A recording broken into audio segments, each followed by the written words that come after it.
Halo, assalamualaikum warahmatullahi wabarakatuh. Jumpa lagi dengan saya di channel saya Lalu Geser. Dan apa kabar sahabat semua? Semoga dalam keadaan baik, sehat selalu dan mudah rezeki tentunya ya. Dan saya mengucapkan selamat menjalankan ibadah puasa buat teman-teman yang sedang menjalankan ibadah puasa ya.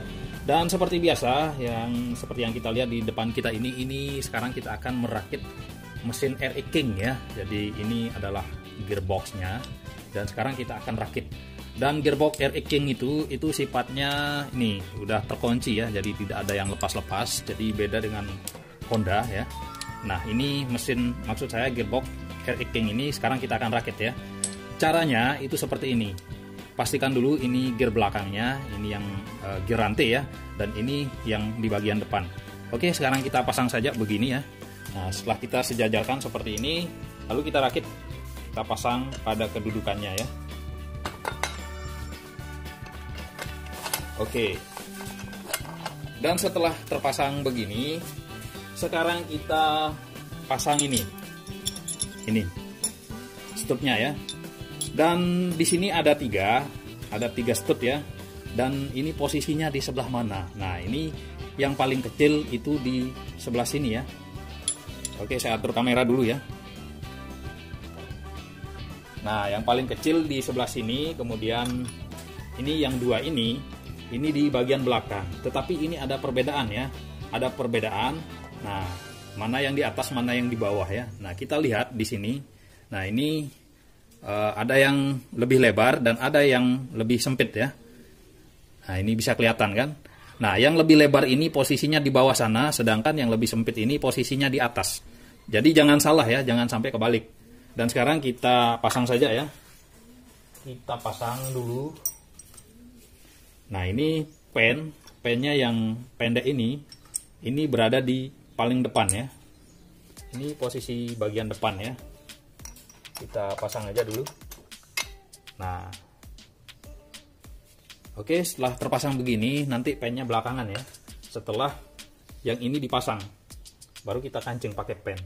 Kemudian yang ini tadi, sebentar dulu. Nah yang ini, oke kita pastikan dulu ya. Nah ini yang lebih lebar coakannya itu berada di paling bawah, sedangkan yang ini paling atas ya. Oke, kita pasang saja.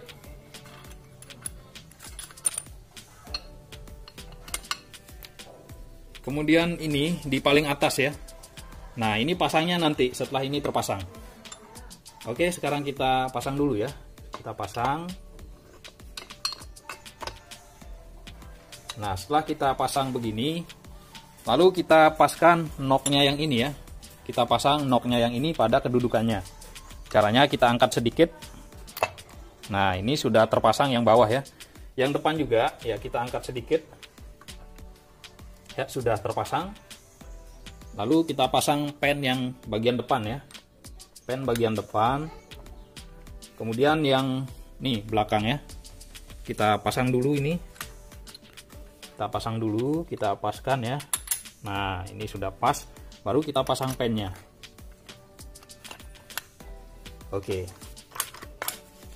Nah setelah terpasang seperti ini, kita tes permainan giginya ya. Kita tes supaya tidak gagal ketika sudah terpasang. Nah untuk saya sendiri, untuk saya pribadi ya, ini udah saya hafal ya, yang namanya gearbox. Ini sudah saya pasang, meskipun saya tidak ngetes, ini saya yakin ini sudah benar begitu. Tetapi perlu juga dilakukan pengecekan ya. Nah, perlu dilakukan pengecekan.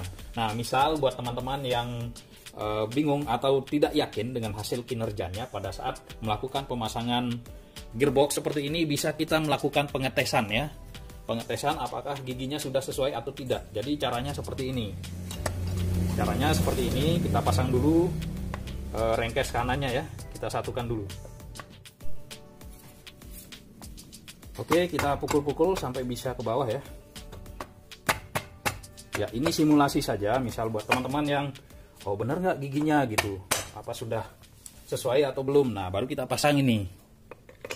Ini kalau bahasa saya, ini bahasa lokalnya ini kangkek udang namanya ya, karena mirip kayak kaki udang. Sebentar dulu, ini nyantol ke bawah. Oke, nah setelah kita pasang ini, kita tes permainan giginya ya. Kita tes permainan giginya.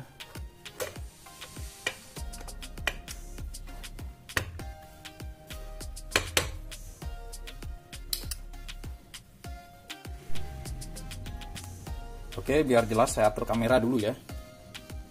Nah, jadi untuk mengetes seperti ini kita pastikan dulu di mana gigi pry ya. Nah, gigi pry atau netralnya. Kita pastikan dulu ya. Nah, ini gigi netral. Jadi kalau ini diputar, yang ini ya, ini tidak ikut muter. Itu artinya dia netral. Oke, sekarang kita tes permainan giginya ya. Nah, ini kita masukkan gigi satu ke depan ya. Nah, kita putar ke belakang. Nah, ini ikut muter ya. Ini ikut muter. Jadi ini kita akan pastikan apakah giginya sudah sesuai atau belum ya. Kemudian kita masukkan gigi dua ke belakang. Belum pas. Belum pas. Ya, ini gigi dua ya. 3, 4, 5. Oh, ini gigi 5 ya. Ini gigi 5 dan kita ulang, kita oper giginya ya. Oke. 5, 4, 3, 2, 1. Nah, ini muter ya. 1. Kita dorong ke belakang sedikit. Belum juga netral. Belum netral ya. Yang namanya kita manual ya. Ya, ini sudah netral. Oke, jadi giginya sudah sesuai ya.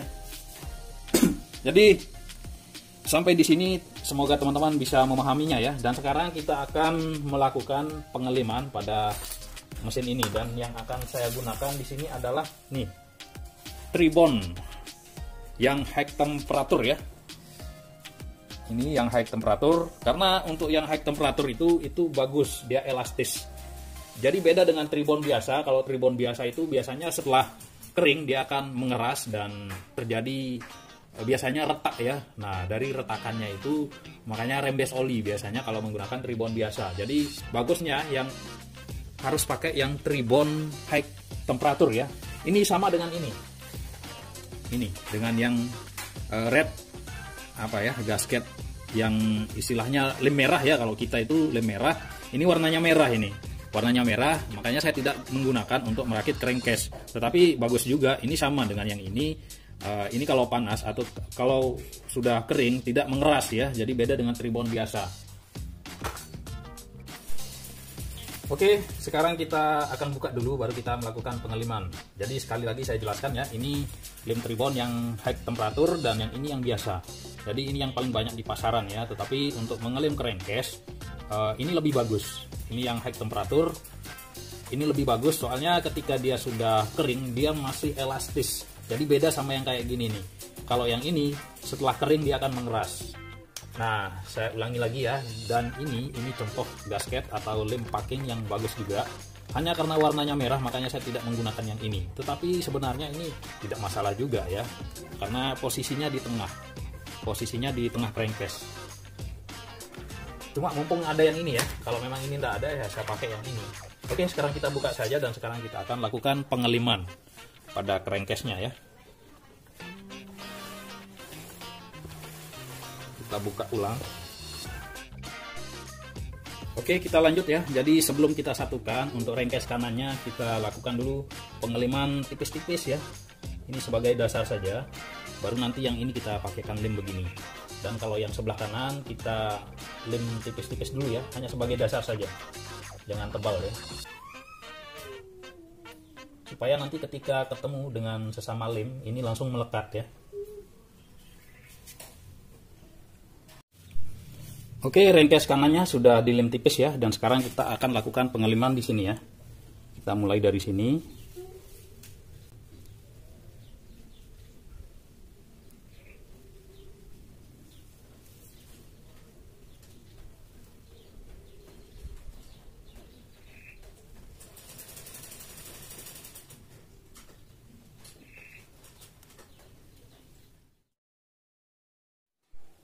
Jadi kalau crankcase yang ini kita lakukan pengeliman agak tebal ya. Jadi beda dengan yang ini, yang tadi ini tipis-tipis. Kalau di sini ini agak tebal ya.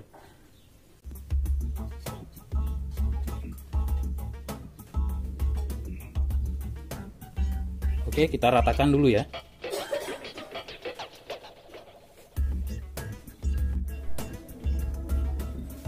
Oke sahabat semua, jadi ini sudah kita lem semuanya ya. Dan untuk tribon yang high temperatur ini jangan khawatir akan cepat mengering ya. Ini agak lama dia mengering, jadi beda dengan yang biasa kayak gini. Kalau ini cepat sekali kering ya. Nah kalau yang high temperatur ini lama keringnya. Dan sekarang kita cek dulu, kita ratakan dulu mana sekiranya yang belum rata menurut kita ya. Kita cek. Oke. Dan sekarang kita rakit rengkesnya ya. Rengkesnya.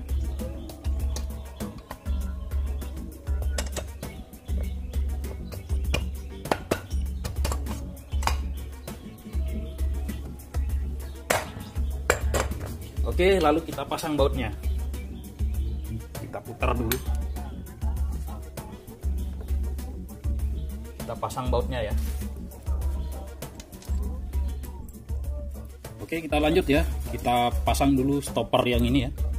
Kita pasang dulu stoppernya.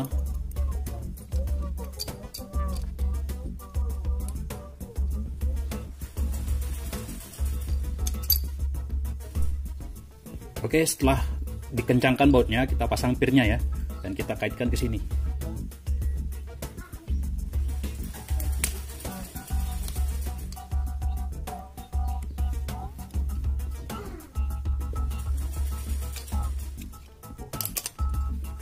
Oke, jadi seperti ini ya. Nah, setelah terpasang begini, sekarang baru yang ini.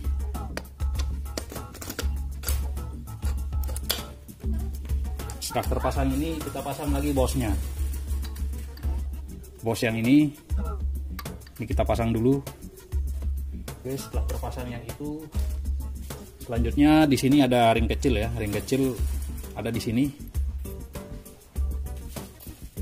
Kemudian kita pasang pen di sini, lalu kita pasang yang ini.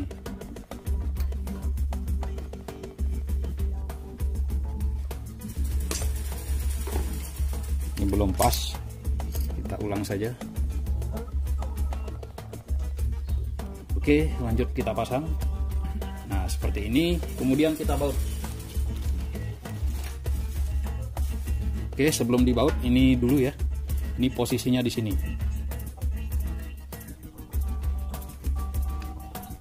Lalu kita baut, setelah dibaut kita pasang ini, rumah kopling. Oke, selanjutnya kita pasang ini, gear kickstarternya ya. Nah, ini caranya kita buka saja dulu. Setelah dibuka baru kita pasang. Nah, kita pasang.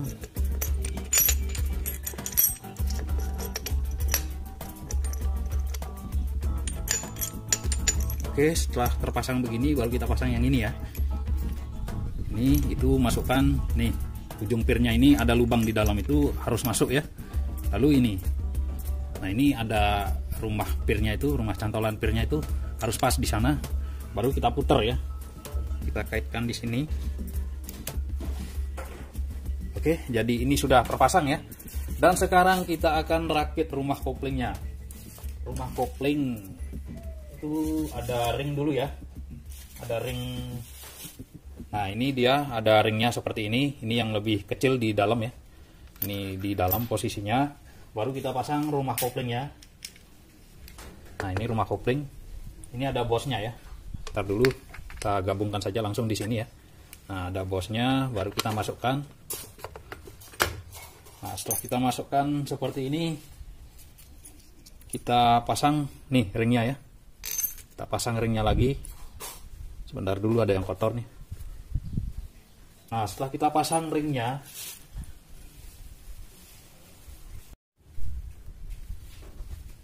nah setelah kita pasang ring yang besar itu, baru rumah kopling yang ini ya. Nah baru kita pasang nih ringnya. Setelah kita pasang ringnya baru kita baut. Nah setelah dibaut nanti baru kita rakit kampas koplingnya. Oke, saksikan terus kelanjutan video saya. Oke, kita lanjut ya untuk rakit koplingnya, dan ini sudah dikencangkan. Dan ingat di sini ada pelor kecil satu, ini masukkan di sini. Nah, ini untuk stupnya nanti. Tetapi ini dipasang dari sebelah sana ya, sebelah kiri. Ini masukkan saja dulu pelornya biar nggak lupa gitu. Kemudian masukkan setutnya. Nah ini setut kopling. Lalu kita rakit. Nah ini saya menggunakan kampas kopling NPP ya. Jadi daripada beli yang merek Yamaha, tetapi abal-abal mending yang pasti aja yang NPP. Ini juga bisa diandalkan. Ya lumayan lah. Karena harga aslinya itu mahal. Oke, sekarang kita rakit saja ya. Kita rakit saja. Ini kampasnya dulu. Nah, kemudian plat. Kita rakit plat.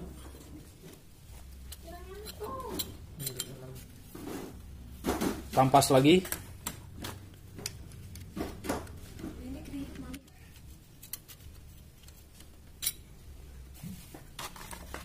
Kampas lagi. Plat lagi.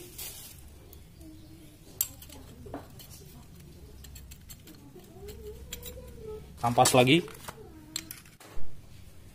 Oke, saya perbaiki dulu kamera ya, karena ini penting sekali ya. Nah, ini penting sekali. Kita lihat di sini. Ini tidak sembarangan ditutup ya. Ini tidak sembarangan ditutup. Perhatikan, ini ada tanda panah. Tanda panah yang ini harus sejajar dengan ini. Ini ada tanda bentuknya seperti tanda panah juga ada bawah. Ini harus sejajar. Karena untuk RX King itu tidak bisa dipasang sembarangan. Contohnya kayak gini ya. Ini kita pasang sembarangan. Ini contoh saja dulu. Nah ini tidak akan bisa terangkat, tidak akan bisa terjepit untuk kampas koplingnya ya. Jadi supaya bisa terjepit, ini perhatikan petunjuk ini tanda panah dan ini juga tanda panah kita pasang ya. Nah ini kan terjepit jadinya, kampas koplingnya terjepit. Jadi ngenok begitu, jadi tidak bisa seperti kendaraan-kendaraan lain. Perhatikan tanda panah yang ini ya. Ini sepele tetapi bermanfaat. Nah siapa tahu kita itu ya asal pasang nanti bingung sendiri ya. Nah ini perhatikan sekali. Ya saya ulang ya, ini mau dipasang sembarangan aja bisa kayak gini ini. Dipasang sembarangan, tetapi ini longgar ya. Ya meskipun dibaut tetap longgar. Jadi sekali lagi perhatikan karena ini penting sekali, tanda panah yang ini sama yang ini harus sejajar. Nah, ini kan tidak ada longgar-longgar. Nah, jadi jelas ya bedanya. Apa saya ulang lagi ya? Biar jelas. Nih, saya ulang lagi. Nah, ini kan longgar ya. Nah, itu kan longgar dia. Nah, kita pasang sesuai arah panah ya. Nah, ini tanda panahnya ini tanda panah. Nah, jadi ini penting ya. Nah, ini tidak ada longgar-longgar. Oke. Jadi setelah video ini kita akan rakit berlanjut ya. Tetapi untuk sementara karena untuk mesin ini bak koplingnya itu mau dicat dulu. Coba lihat tuh. Yuk, ambilin sekali. Ya. Nah, ini bak kiri kanannya, ini bentuknya seperti ini. Ini mau dicat dulu ya. Nah, nanti saya entah mau dicat pakai samurai paint atau apa. Intinya untuk video mesin ini saya cukupkan dulu sampai di sini karena ini sudah jadi ya. Kita tinggal pasang per koplingnya saja ini. Nah, karena untuk yang di sini ini sudah jadi semua ya. Ini tinggal plug pasang bak koplingnya udah jadi itu saja. Dan ini akan berlanjut pada episode berikutnya ya. Untuk video ini saya cukupkan dulu sementara sampai di sini karena yang saya videokan pada kesempatan kali ini hanya poin-poinnya saja, terutama bagi teman-teman pemula ya yang mau belajar atau yang belum pernah bongkar pasang RX King. Jadi semoga apa yang bisa saya sampaikan pada kesempatan kali ini bisa bermanfaat buat teman-teman dimanapun Anda berada ya. Jadi untuk videonya ini saya akan lanjut pada seri berikutnya ya. Jadi entah kapan ini mau dicat atau kita beli catnya dulu baru nanti kita akan pasang bagaimana hasilnya. Oke, saya cukupkan dulu video saya sampai di sini. Saya ucapkan terima kasih, selamat menjalankan ibadah puasa dan wassalamualaikum warahmatullahi wabarakatuh. Oke sahabat semua, jadi sekarang kita lanjut untuk merakit ya. Ini sampai malam dan baru pulang tarawih ya, karena motor ini mau dipakai lebaran ceritanya nih. Dan seperti yang kita lihat, ini sekarang kita akan rakit seker sama bloknya. Dan di dalam sini ini saya lem ya, saya lem menggunakan nih lem Epo putih yang kayak gini. Ini harganya 15.000. Nah tujuan saya melakukan pengeliman di sini supaya dia lebih ngelos ya, karena aslinya itu bentuknya datar kayak gini. Kayak semacam undakan lah begitu ya. Jadi ini saya lakukan pengeliman supaya lebih los bahan bakar, jadi lebih cepat sampai ke ruang bilas ya. Dan di sini saya sedikit melakukan remeran. Di sini 0,5, ini juga 0,5, ini juga sama 0,5. Dan dalamnya ini sudah kita bersihkan, hanya dibersihkan menggunakan amplas ya.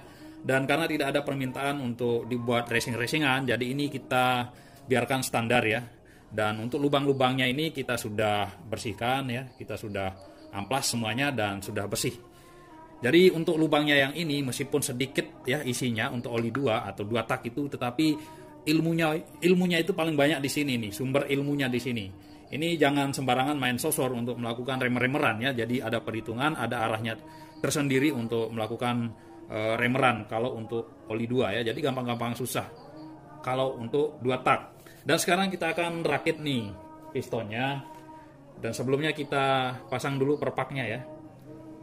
Oke, ini sudah terpasang perpaknya dan kita lihat sekarang kita akan rakit ringnya, ring shakernya. Nah ini, nah di sini ini yang bagus ya untuk kendaraan lama biasanya itu menggunakan nih yang ada ring cacingnya ya. Ini kalau ada ring shaker dengan ring cacing seperti ini biasanya suara kendaraan itu akan lebih adem. Contohnya untuk kendaraan-kendaraan lama ya. Adapun merek yang untuk ring shaker yang untuk RE King yang bagus itu yang kode VEG ya, yang masih build up Jepang itu harganya kisaran 250 sampai 300. Tetapi kalau yang ini yang murah saja ya. Ini juga orangnya sendiri yang langsung beli ya. Tadi siang saya dikasih. Nah, ini mereknya Rico ya. Tetapi kita coba saja ya. Ini harganya kisaran 60-an ribu. Tergantung tokonya juga ya. Oke, sekarang kita pasang dulu ringnya ya. Dan di sini ada kode 2R. Nah, ini 2R ya. Itu ring kompresi 2. Maksudnya ini ring kompresi 2 dan yang ini sudah pasti ring kompresi 1. Tetapi sebelumnya kita pasang dulu nih ring cacingnya. Ini lokasi ring cacingnya itu ada pada ring kompresi 2 ya. Ini dipasang dulu. Dipasang dulu ring cacingnya.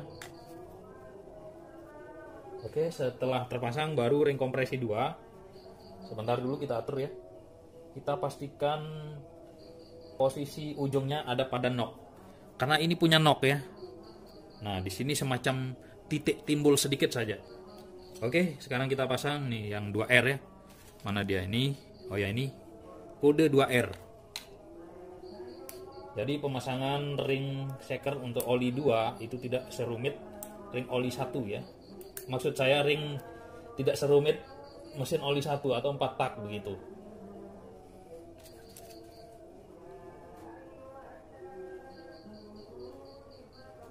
Oke, kita perhatikan ya, ini coakannya ini menghadap ke depan. Nah, ini kita pasang. Oke, setelah terpasang seperti ini, kita rakit bloknya ya. Kita rakit bloknya. Caranya ini ditekan ya, ini ditekan ringnya. Oke, kita paskan dulu. Nah, ini enak kita pasang soalnya ada celah di sini untuk menekan ya. Oke, kita tekan dulu ringnya ya. Kedua ringnya itu kita tekan. Ini biar tidak bergesek dia ringnya. Oke, ini sudah terpasang ya. Ya. Oke, jadi seperti ini. Oke, selanjutnya cuma seperti ini ya untuk silinder blok sama kopnya. Ini tinggal plug langsung pasang PNP. Oke sahabat semua, jadi seperti yang kita lihat di sini ya, untuk mesin ini saya cukupkan dulu sampai di sini ya, karena ini saya anggap sudah jadi. Ini tinggal pasang kopnya saja, ini plug sudah selesai ya. Dan untuk bak mesinnya, bak mesin yang kiri kanan ini kita tidak akan melakukan pemasangan dulu pada malam hari ini, karena ini kita akan cat. Nanti kita akan cat menggunakan nih samurai paint ya. Samurai paint, contohnya kayak ini. Nah, pertanyaannya apakah catnya kuat dan bisa diandalkan? Tentunya untuk bak mesin ini kita bikin yang warna dop, kulit jeruk dan tahan panas. Nah, itu ada 4 tahapan untuk supaya bisa kuat ya. Jadi yang pertama kita menggunakan epoksi, kedua ada cat dasar yang 2K juga, dan yang ketiga cat inti, dan yang keempat adalah clear 2K. Dan di sini saya punya nih clear yang 2K sama cat intinya, tetapi untuk epoksi sama cat dasarnya itu masih saya pesan di tokonya. Jadi nantikan saja, nanti saya akan bikin tutorialnya sendiri bagaimana hasilnya, lihat saja nanti ya. Dan video ini saya cukupkan dulu sampai di sini, dan saya ucapkan selamat menjalankan ibadah puasa buat teman-teman yang sedang menjalankan ibadah puasa, dan saya cukupkan sampai di sini. Wassalamualaikum warahmatullahi wabarakatuh.